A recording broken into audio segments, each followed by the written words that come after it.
Suspected militants fired 2 rockets in Manipur's Bishnupur district on Friday, hitting the home of the state's first chief minister. The attack killed 1 person and injured 5 others. The attacks have heightened tensions in the Imphal Valley region, which has seen an escalation in violence over the past few days. Earlier this week, drones were used to drop bombs in nearby Imphal West district as well. Thousands of people across 5 districts formed human chains on Friday to protest the ongoing attacks. In response to the unrest, the Manipur government has ordered the closure of schools today.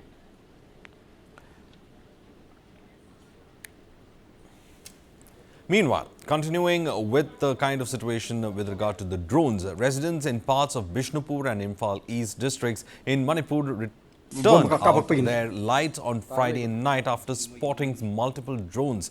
This is what officials on the ground have said. Now, on Friday night, drones were seen in areas like Narin Sena, Nambol, Pokhao and Shantipur, causing panic among locals. Panic villagers turned off the lights at their homes seeing the drones. Several illumination rounds have also been fired in the sky in Bishnupur district, creating panic and confusion among the public. Earlier this week, drones were used to drop bombs in Imphal West district, raising fears across the region.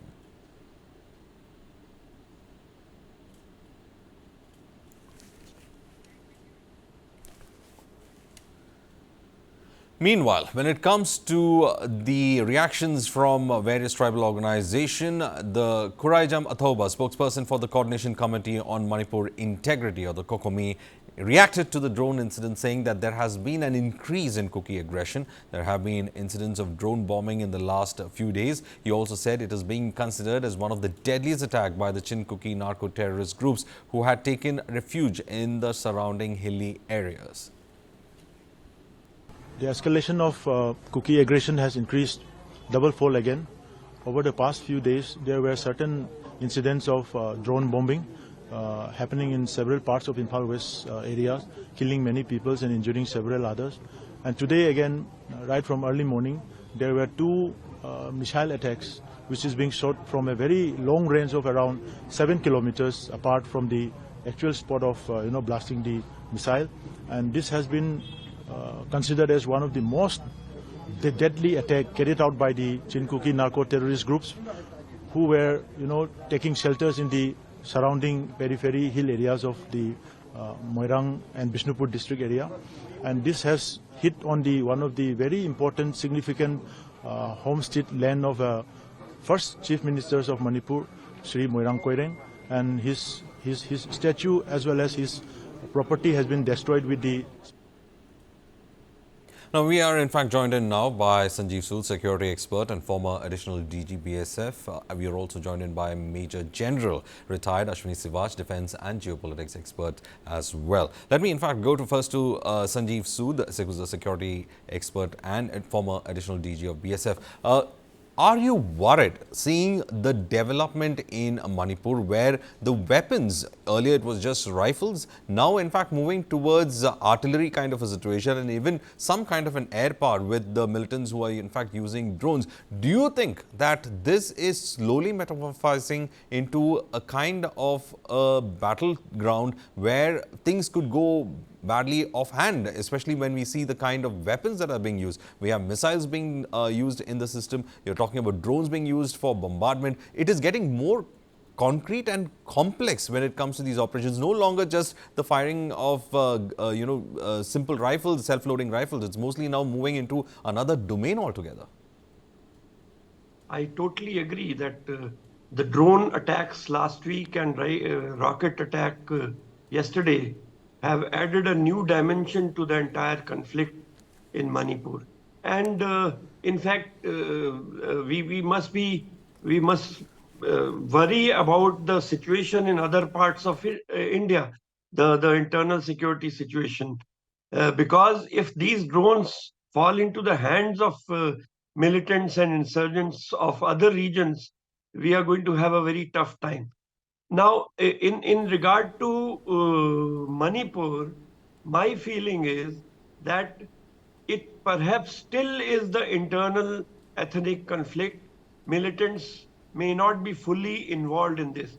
And you see, so many weapons, I think almost 6,000 weapons which were looted earlier during the conflict have not come back. I think not more than 10 or 20% of the weapons have been recovered. Therefore, what is essential is to give a free hand to the security forces in the region, in the state, so that they can carry out effective search and seizure operations. They are not getting a free hand. Hold it. There is the yeah, I just want to make one more point. Armed Forces Special Powers Act has not been promulgated in many parts of Manipur, which is tying the hands of security forces. And also, probably, therefore, the security forces are unable to carry out their operation properly. And it also is essential that we induct troops in the hill areas, which are the hiding places for especially the Kuki ethnic tribes. So a multi-pronged action has to be taken. Government has long lost its confidence. The people have lost confidence in the government long ago.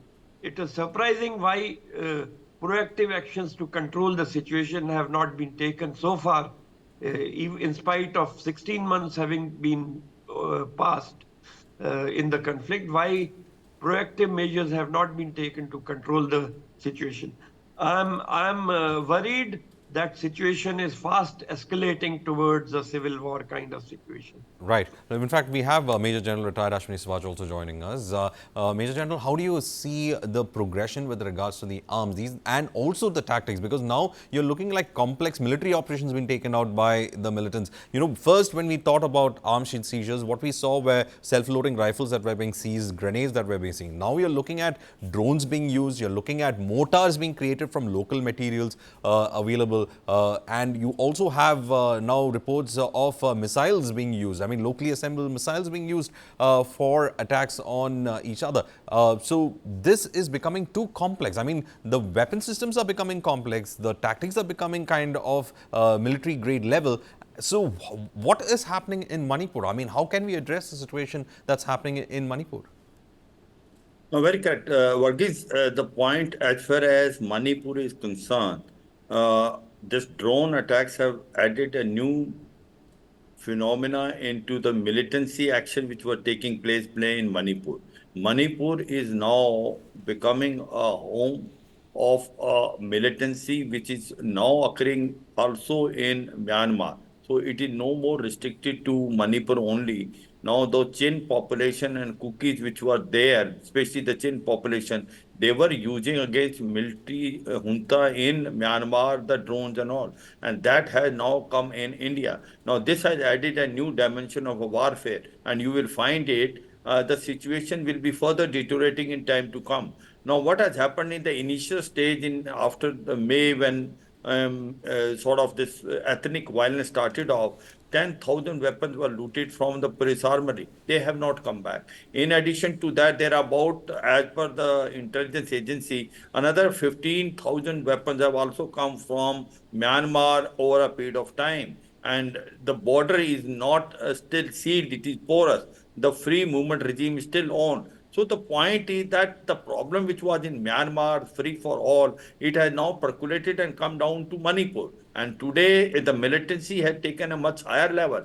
Now we must be very alert. It's a wake-up call for understand if you have to handle Manipur in a more professional manner. Now there is a requirement of 4 actions to be done immediately. One is that seal the border between Myanmar and Manipur by deploying Assam rifle. The second thing which need to be done is carry out coordinated search operation. The weapons which were looted are still in the society. That has to be handled. Third thing is that put the whole Manipur under Unified Armed Special Power Act, and it should be under a unified command. A coordinated and int-based operation has to be conducted. It is no more ethnic violence. It is a full-fledged militancy which has now started off with a militant action using drones, which not only can have a problem in Manipur, it can also spread in other parts of Northeast, and especially what has happened in Bangladesh. The government as on today in Bangladesh, the interim government of Muhammad Yunus, you will find it. The ISI will be now controlling many things.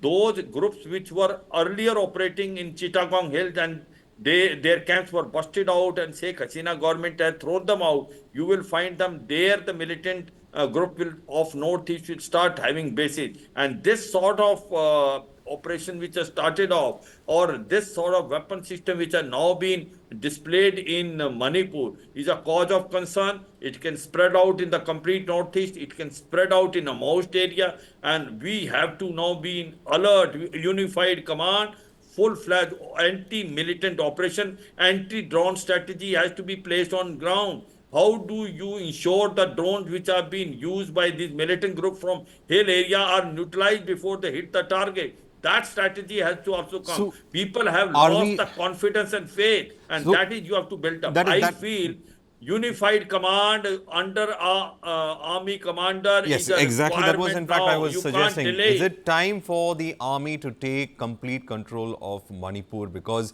we are seeing for the first time an escalation or the complexity of a weapon system that is coming in. It is not no longer a matter of Ethnic law and violence. order. So do you think that the army is supposed to take complete control of Manipur and carry on with the kind of objectives that you had listed? Is it time for that? It's time for the union government to take that decision that Manipur cannot be kept, its law and order cannot be within the confines of the local government there?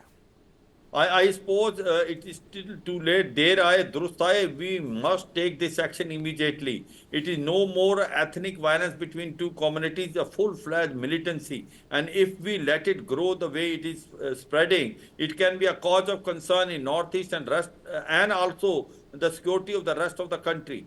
So, and there is an involvement of foreign hand. The Chinese drones are coming. It is also coming from Myanmar. So there is a requirement of army taking over and a unified command under army commander must is the requirement of the day, and all other agency must operate and coordinate along with him. I suppose it is requirement and we must do it at the earliest. Remember what is happening is that this ethnic violence now turning into a full-fledged militancy what we will do is, one is that this will spread in other parts. Second thing is the level will be so high that later we will not able to handle it. It is still in the infancy stage. If we now Yes. take action and make sure that basically whatever is occurring we able to handle in this situation only is far easier. But if we keep on denying what is happening on ground and we think that Right. things will be sorted Right. out, they will not be sorted out. Right. And the government is taking this action, but I Right. suppose a unified command under army commander is the requirement of the day, and we must not delay it because the Right. security situation is fast deteriorating in Manipur, and there is a foreign hand. It is the Chinese weapons which are involved. It is Pakistan ISI which will coordinate with Chinese, and they will try to create problem in Manipur. So we should. Right. It's a wake up call for us, and we must now act on ground because this has added a new dimension, the drone, the rocket, the missile, and they are being fired from the hills, and so therefore Right. we In fact, start Sanjeev doing now. Sood, let's in fact also go to Sanjeev Sood. Sanjeev Sood, do you see that the kind of deterioration that we are seeing, it's time that the center took complete control of Manipur. The army takes over command of the region. In fact, it is in a very, Manipur now is nestled within a geopolitical kind of a situation. We have the situation in Bangladesh as well. And as Major General was saying, the question about how Chinese and Pakistani influence could be there, it could become the tinderbox for the rest of the Northeast, which is a grand worry for a lot of security experts. Do you think it has come to that situation where now there's no point in leaving the law and order situation with the local government? We have to take some kind of concrete action when it comes to security of that region in Manipur, that it does not escalate to this level, because the complexity of the weapon systems in fact speaks about it. How do you in fact see that? The situation had reached that level about 16 months ago, when the local government should have been dismissed and president's rules imposed. My point is that you induct army, you induct whichever force, unless you give them a free hand, they will not be able to operate. Army, as it is already there in some measure. Army, besides other security forces, and I know for sure that it is almost uh, 20 battalions strength of BSF also is deployed, besides CRPF and Assam Rifle. But unless you give a free hand to these forces to operate, you bring army, you bring any other force, they will not be effective. You have to strengthen their hands. You have to allow them to operate with free hand and allow them to apprehend militants, search, seize weapons, so that Right. Right. the weapon systems that are there in the Right. society are drawn out and not In the available for use to these ethnic right. troubleshooters. Now, the point about borders being sealed, I totally agree that borders are presently entirely open. The methodology of operation of border guarding by the Assam Rifles Right. is not the same as that of BSF and other organizations in other Right. parts Right. of the borders. So borders, because of number one, terrain conditions, because of the remoteness, because of the lack of strength of Assam Rifles to guard them, Right. We'll remain porous.